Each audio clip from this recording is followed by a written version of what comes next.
Hello, all. This is James Hunter Warning here. Waiting for a couple more viewers to straggle in, so we're getting everything set up technically over here. We're going to start in just a few moments on our presentation here on how to succeed in a time of crisis as it relates to the job search and some tips that you can use to help navigate there. So we'll get started in just a few moments as a couple more people start joining the stream.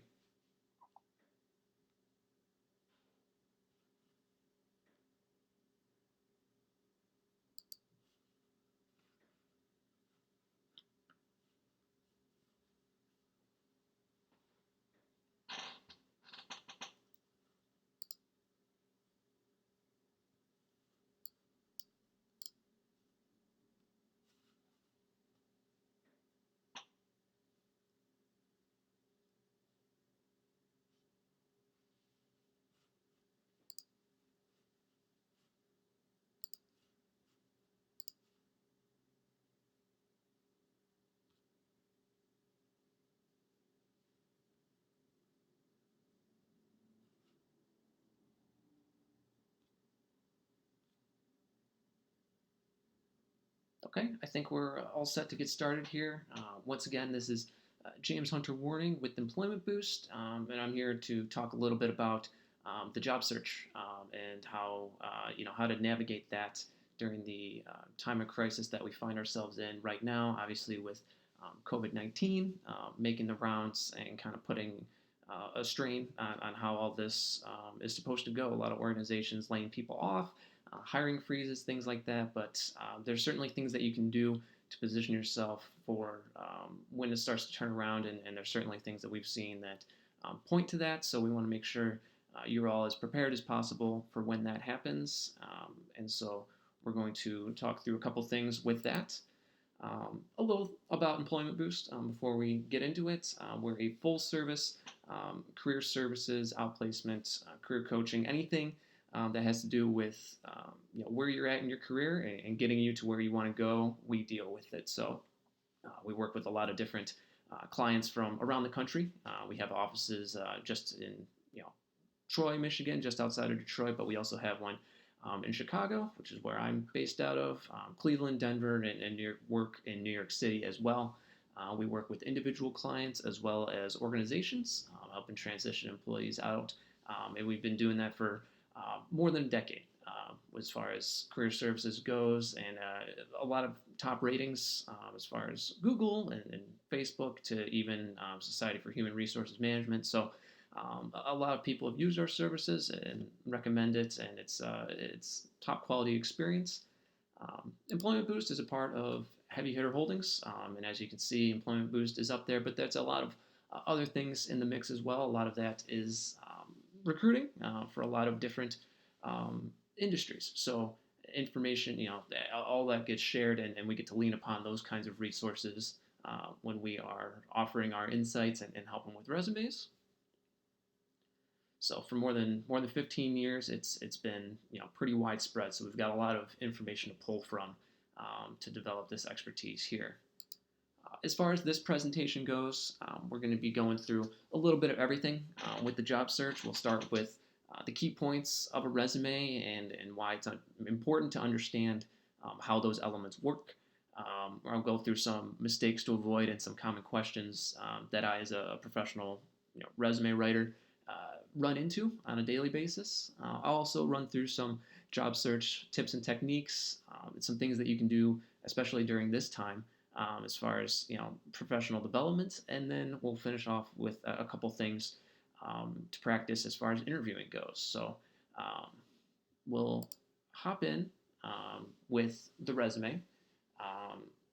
And I will start by saying, if you ever feel like you want to get your resume checked, you can certainly go to our website, employmentboost.com, and we do free resume reviews to help look at how effective it would be and how it stacks up against the types of things that we would recommend. And one big thing with those reviews is seeing how it would work with applicant tracking systems. And that's one of the elements that your resume has to go through when you submit it. It's not just these hiring managers and screeners that are reading it, although that is an important part of the application process. These applicant tracking systems are reading it as well. It doesn't matter if it's a big or small organization. A lot of them will use it. They don't just print out all the resumes and have them up on a stack in the desk. They want to have them in that kind of database to sift through them. And how to navigate that system. There's a couple different tactics that go into it. It's frequency, placement on the resume, boldness. These are the kind of elements that play as far as what we call search engine optimization (SEO).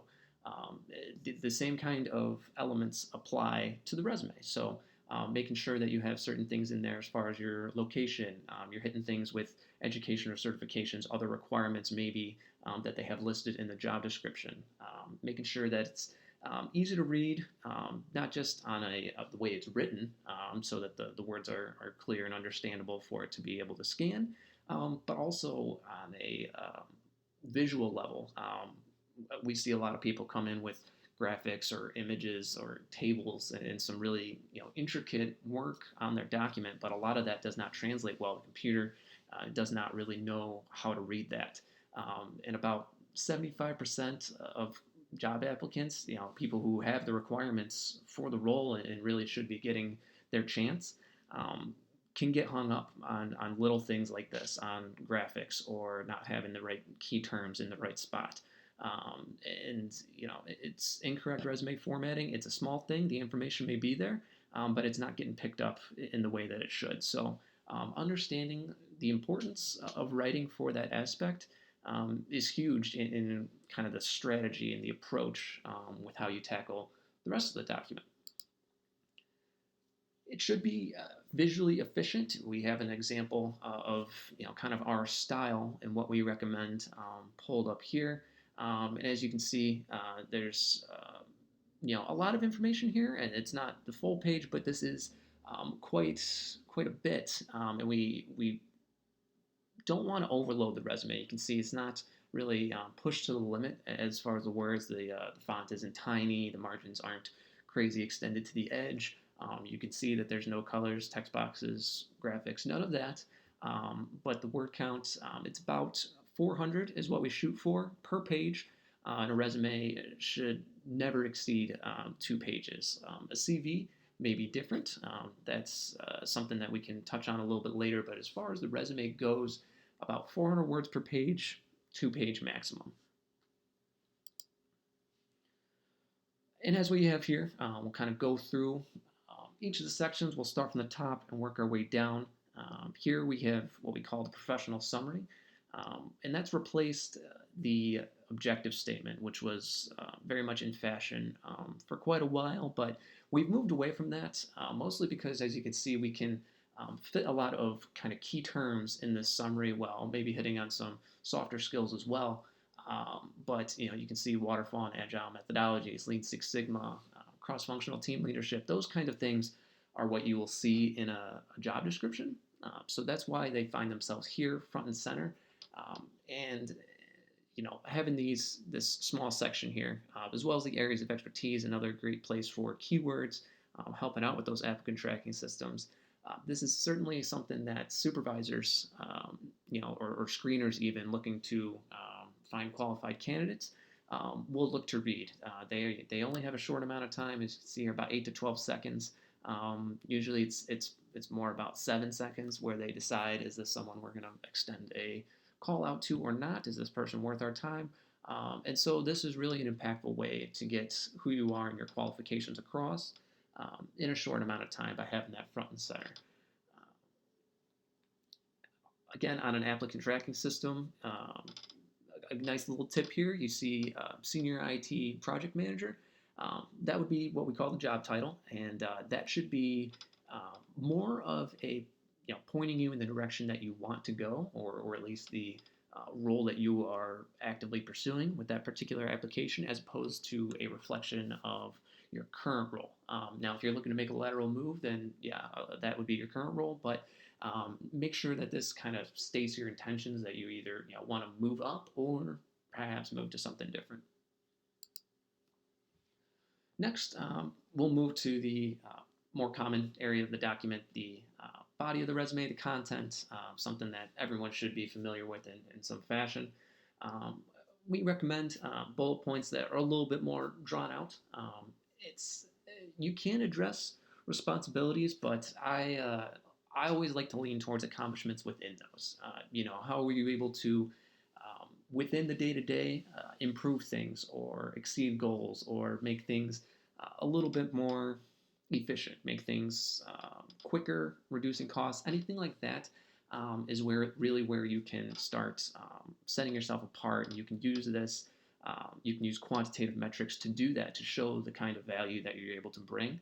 And numbers really translate well. A lot of people can wrap their head around numbers or percentages or things like that. So make sure to include those. Those are really something that can boost the content there.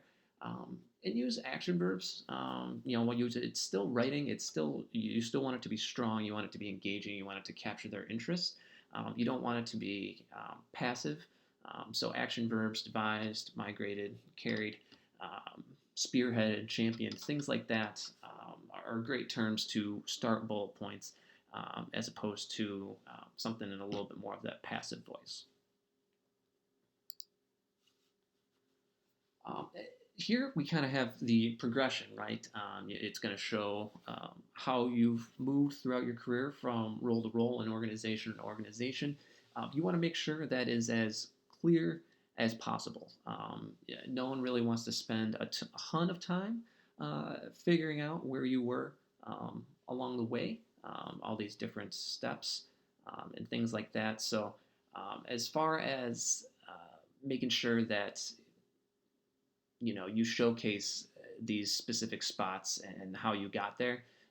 That's important, especially if it's within the same organization. You can have an overall date and then show the different dates that you had different roles, but make sure to be specific about this information, even as far as how you're setting up, how you present those positions, the locations, all the information there should be consistent as far as formatting goes, and you want to keep it in the same lane with that.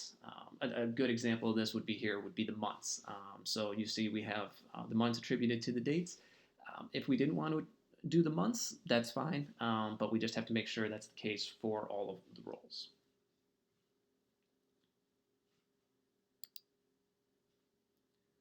Next, as far as listing your education and maybe some other things that fall onto the document, you want to be strategic about how these things are placed. You can see here, you still want to be consistent with your formatting. You see education, you still got the degree, major, maybe an emphasis on where you went to school.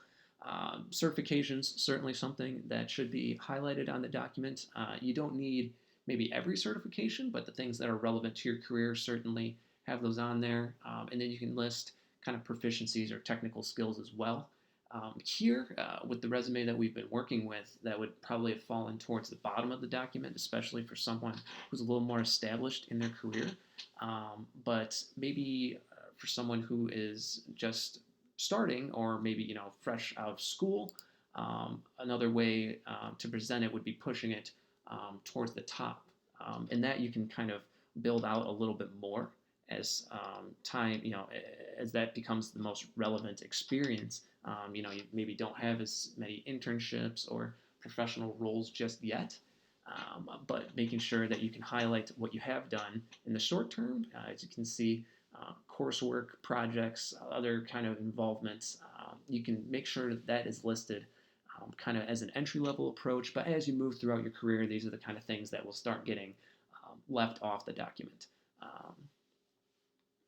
As you start to accomplish things within your field, and you can start adding your own key terms in that are relevant, that aren't just the titles of courses, which at an early time, definitely a great strategy. But like I said, once you begin to build upon your career, these kind of things become less relevant, less impactful, and you'd want to allocate that space. Remember, keeping in mind that visual efficiency, you want that to kind of fall by the wayside as far as the extra things associated with education. So to round things off here, we've kind of gone through each of the areas of the resume. So we'll finish off with some common resume mistakes, and we'll start again. We hit upon how the objective statement is something that has kind of fallen by the wayside, and you want to begin more with a summary. You want to kind of avoid that objective statement. A lot of people will have a lot of different information on the document, no matter the relevancy. You want to avoid that. You want to make sure that things that are on the document are relevant and can help push you in the right direction. Um, a lot of people will resort to job responsibilities. Again, shying away maybe from accomplishments. If you list your job responsibilities, it sounds almost too much like a job description. You want to set yourself apart, so you should show what you were able to do within that job description. And then it's still a written document. Spelling and grammar always important. You make sure to double check that. Make sure all the I's are dotted, T's are crossed, and proper punctuation throughout. And it can't be hit upon enough. Formatting that is irregular has no place on a resume. You want to make sure it's clean, consistent, not just for the human reading it, but the applicant tracking system as well. It looks for things like that, and irregularities can help set it off. So certainly something to keep in mind when you're building the document. With a resume, we touched upon it. A resume shouldn't be no longer than 2 pages. If you have about 10 years of experience, that's when you can start exploring that 2-page approach. Not everyone needs to list every single accomplishment on the document. It doesn't need to be the full history. It just needs to be the greatest hits. Being ultra detailed, it's not really the spot for it. You want to be strategic.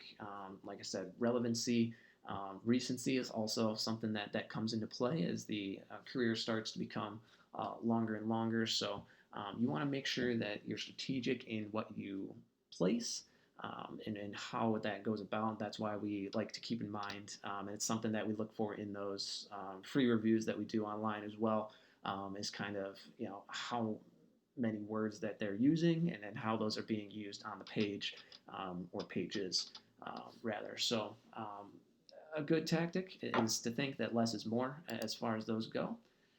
And another thing that people seem to run into, and it's common, and it's probably going to become even more common now with layoffs, but there's going to be gaps. A lot of people have gaps in their resume for one reason or another.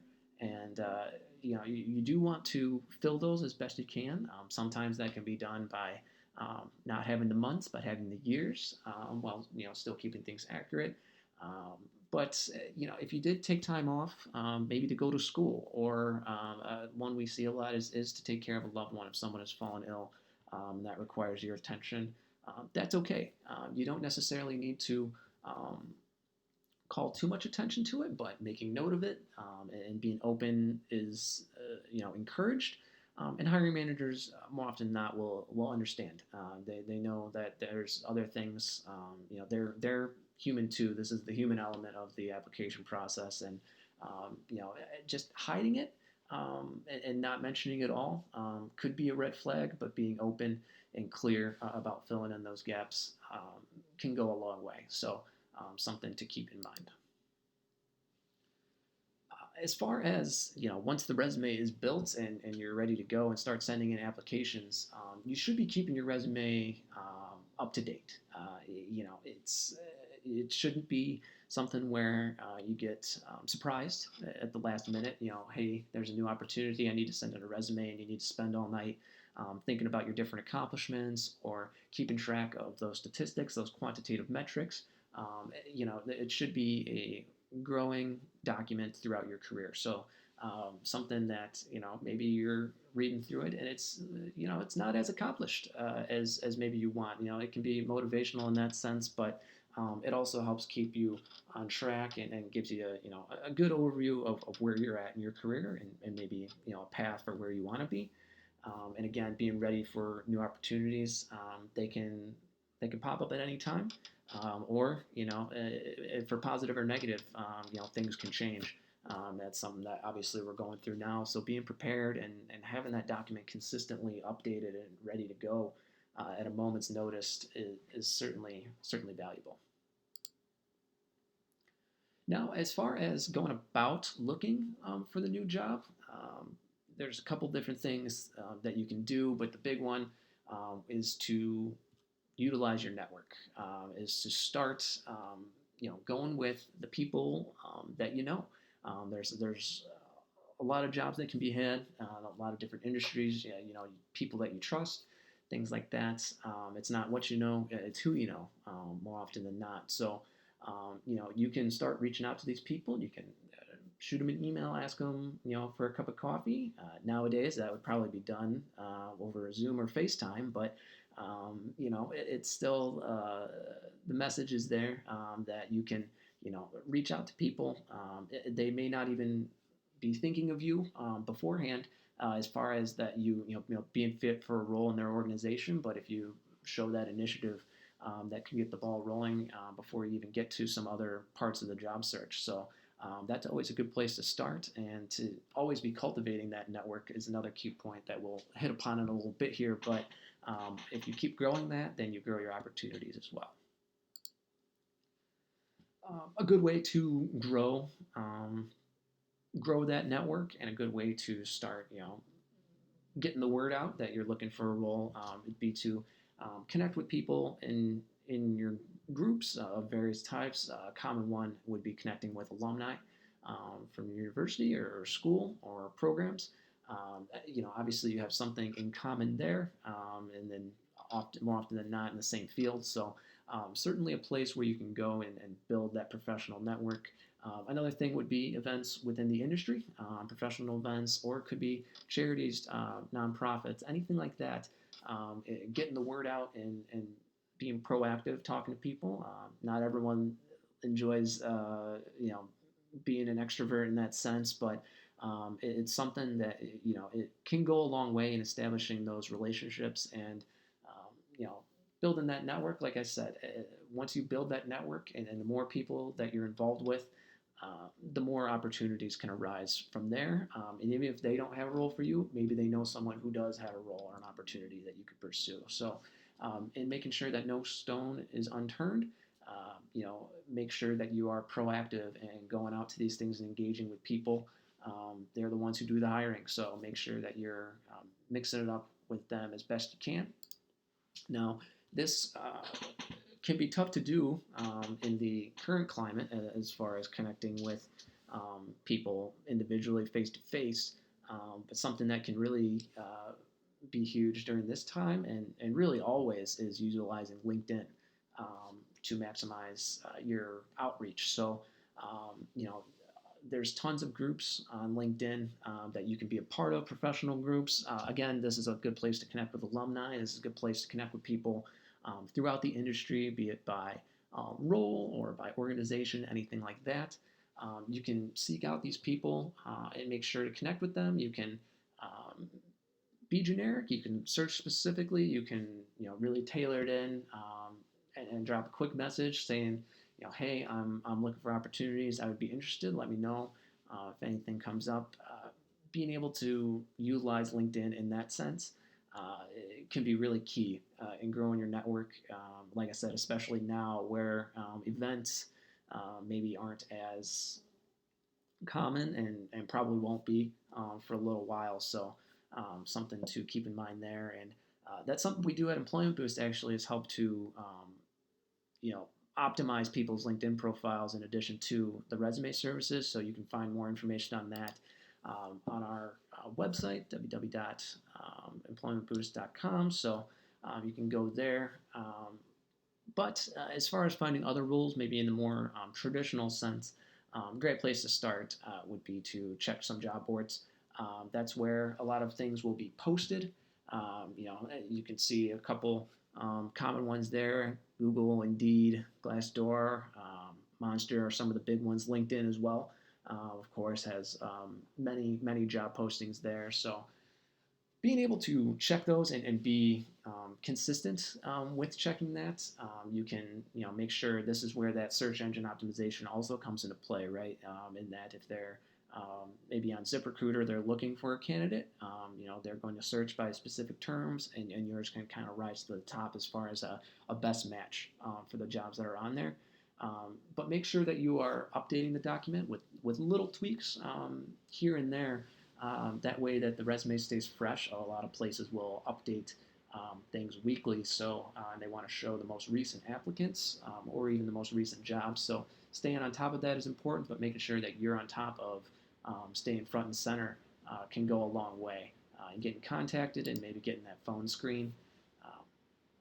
So staying on top of the job boards, being vigilant is very key. Another way to go about getting the new role would be to connect with headhunters. And this is especially true for people maybe in middle management or maybe senior leadership, things like that, these higher up roles. A lot of organizations won't even list them on the job board, and they'll do searches in other ways. So if you can connect with a headhunter, reach out via LinkedIn. Usually, we want to be at least on their radar or on their mind. You can certainly do that, and they can help connect you with some of these roles that are maybe a little bit harder to secure, a little bit harder to find even than just on a casual job board or talking conversation. Headhunters know what they're doing, know what they're talking about, so make sure to connect with them. And one thing to keep in mind maybe with all applications, especially in this day and age where everything does pretty much go through online, don't really expect to connect with these screeners or hiring managers or people like that within the organization, or even getting feedback on what I did right with the resume, what can I improve upon. The human element will always be there, but with applicant tracking systems and things like that, it's starting to become more automated. The hiring process, it's becoming more fast-paced and things like that. So it's not as simple as asking for feedback, and they probably are on to the next one. So it's harder to gauge maybe how things are going with the applications. Our organization can offer insights with that as far as our free resume reviews go. We can certainly tell you if you're doing a good job or not. But as far as asking the employers that you're applying to, maybe not as productive, and you may not get an answer. So it's probably best to keep going, keep working, and that sticks with the next point here, which is you don't want to procrastinate. You got to stay vigilant, and you want to stay on top of the hiring. As far as applicants go, and getting from that application submitted to getting hired or getting the job offer, say 250 resumes are submitted, maybe 6 will be interviewed, and of those 6, only 1 will get the offer. So, but out of that, 50% of people who applied, within the first week of that job being posted, or then 75% of the one within the first 3 weeks of being posted, they ended up getting hired, at least getting a shot. So you want to stay on top of those job boards. You want to make sure that if something is new, keep an eye out for it. If you see something that maybe is a little old, it's getting up to about a month or so, it may not be worth the time to apply. You can certainly do that and give it a shot, but they are probably already deep in the process. So you'd rather apply to something that is fresher and newer. And if you find out about job opportunities, or maybe you've had a chance to find out one beforehand, you can send in your resume immediately, and you can have someone maybe that you're connected with within that organization. You can have them kind of vouch for you and say this is it's a referral. A lot of organizations will reward that to their employees if a new hire is referred by someone internal. So again, leveraging that network, but you can certainly do that to get ahead of these other applicants, or maybe the day that it's posted, you can be the first in line. So Again, leveraging that network, but staying on top of things and making sure to stay vigilant with that. Very important. As far as the types of roles that you're looking for, you want to make sure that it's a good fit wherever you're going. Um, I'm sure a lot of places will you think that you can fit in with all these different places, but different organizations value different things, and you're looking for different types of people. Now, a lot of people think that could be always skewing younger, but that's not necessarily the case. Certainly not what we have found on our end between the resume writing and the recruiting. Something like a good example is financial services. A lot of the client base is older, and they want people who they feel that they can trust, that are more seasoned, and so they'll skew to hiring maybe older applicants as opposed to people fresh out of school. And then that way they don't have to do as much training and do as much of that kind of getting their feet wet. They can just get right into working with the clients and really hit the ground running. So make sure that you know a little bit about the industry, and you can make sure to check up on these companies, do some research, take a look at what they value and see where you fit. You want to make sure that it's the best spot for you. So keeping that front of mind is important. You don't want just a job; you want the job. So make sure that research is done. And a way you can do that is staying informed. There's a lot of ways that you can do that. You can go on their website. You can follow them on social media. You can look at different ways to stay informed. And this could be through professional development. It could be just through reading news articles. And this is another thing that comes with networking, and it can certainly be done on LinkedIn. It's just staying in touch with the industry and keeping a pulse on things. If things are, maybe on a downturn, or if you start to see something that's on the rise, you can shift your goals towards that, or shift your skill set towards that and how that's presented. So something to certainly aim for with this with the job search is to stay abreast of things that are changing. And certainly right now is a good time if you do identify something that maybe is a weak point, or something that's on the rise within a certain industry, within your industry. Now is a great time to develop yourself professionally. And you can do this, learning new skills, challenging yourself, looking at where you are and your skill set, and maybe some areas where you want to be more well-rounded. You can kind of pick up the slack there by taking an online course or doing some reading even on the subject. Do you want to become a thought leader and make sure that you have the expertise in one particular area? You can really focus in on that and do some extra development to round out that expertise there. And now is certainly a good time to do that. With a lot of people seem to have a lot more free time now that they are working from home, or have had are furloughed, or have had a change in employment as a result of COVID-19. So you want to put forth that effort now. It's not something that everyone does. Not everyone has the time, the energy, the resources, or the drive, most importantly, to develop themselves professionally. So when you're able to do that, you set yourself apart in that sense. And this is something that employers can pick up on. If someone is willing to develop themselves and take that extra step to be better, that's certainly something that they want as a part of their team. Now, this does not have to be going back to school necessarily, always getting more coursework, education, things like that. That's great. That can be expensive. So there are other resources, though, that would count as professional development, and some things that you can do to develop yourselves. For example, Harvard Business Review, more than 300 podcasts available for free. Coursera is another great resource that you can go to, and you can get a certification through that organization. Lynda is another one that's great online as well.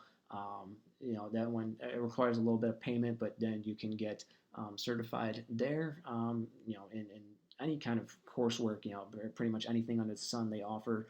There's any number of business books, and even institutions, educational institutions, are offering online coursework to help people who maybe can't come in, or busy schedules. That there's certainly things like that out there. So you can think outside the box as far as professional development goes, as long as you're keep advancing your skills and keep honing things in as time goes by. And then this can be translated to the resume as well. Once you maybe get that certification, you can put that resume on there, and it's that much better going forward. So some of the last things we'll touch on here, we've kind of gone through the resume, gone through the job search, how to be prepared and make sure to put your best foot forward. You've gotten the phone screen, and now it's time for the interview. It's time to be face-to-face with the people who you'll potentially be working with. So if it's something that you haven't done in a while, which there's a lot of people out there who maybe haven't had to interview for a job, a lot of people moving up, recommended promotions, things like that. So interviewing is certainly something that you need to get back in the swing of. So you can practice that if you can. A good thing to do today, obviously, it's now more than ever would be video interviews, but this was something that we were seeing as a trend on our end for a long time, is that video interviews are becoming more and more commonplace. So keeping that in mind as well, the kind of etiquette that comes with that.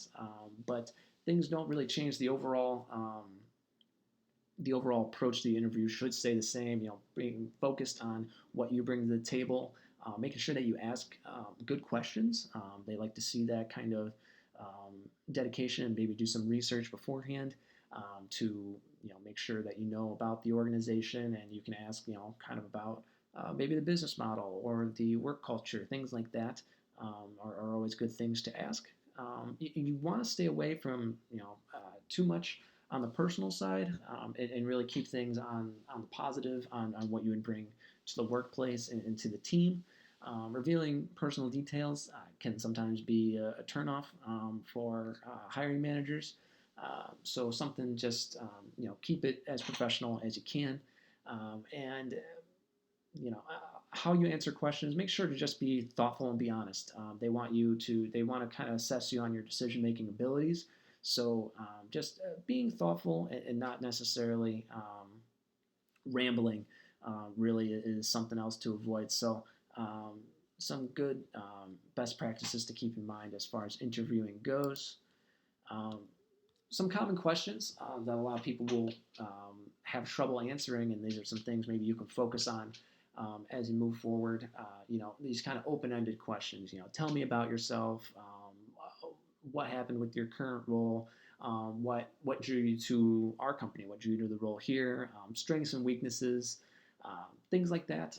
You can certainly prepare answers for, as that is something that will probably be asked in some fashion in every job interview.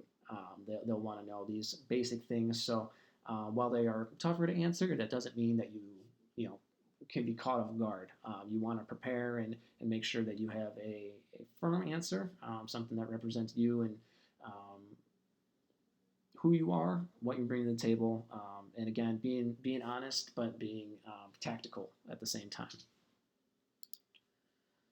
The last thing that we'd want to touch on here is what we call the elevator pitch exercise. And this is a good way to really hone in on who you are and what you bring to the table, and being succinct with that. So you want to be able to sell yourself in about 3 to 4 sentences,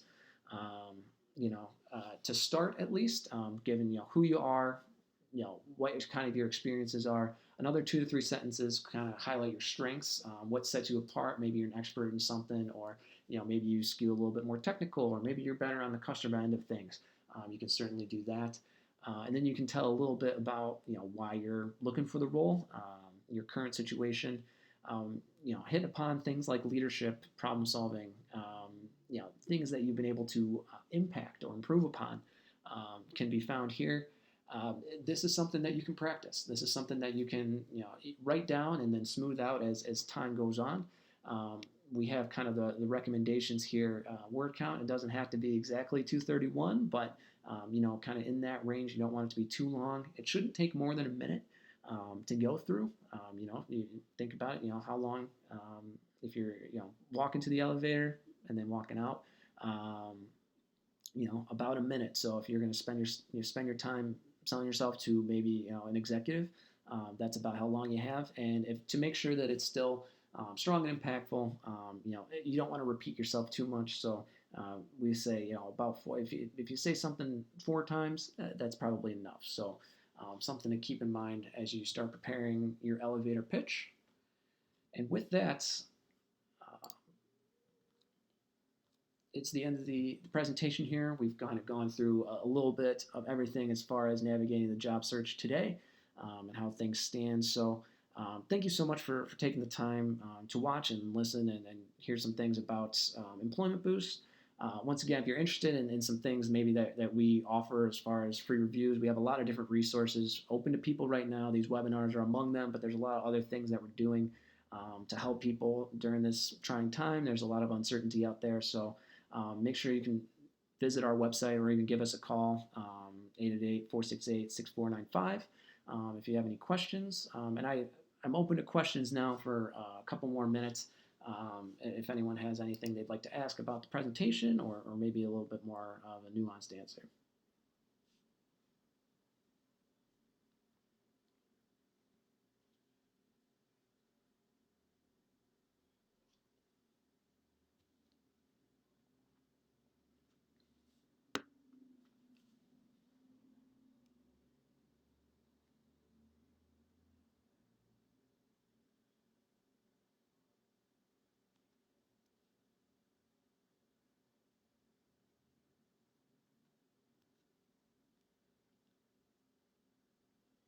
Okay. If there are no questions, then we're going to be signing off here. So once again, thank you so much. Make sure to visit our website, www.employmentboost.com. And until next time, this is James Hunter Warning. Thanks again for watching.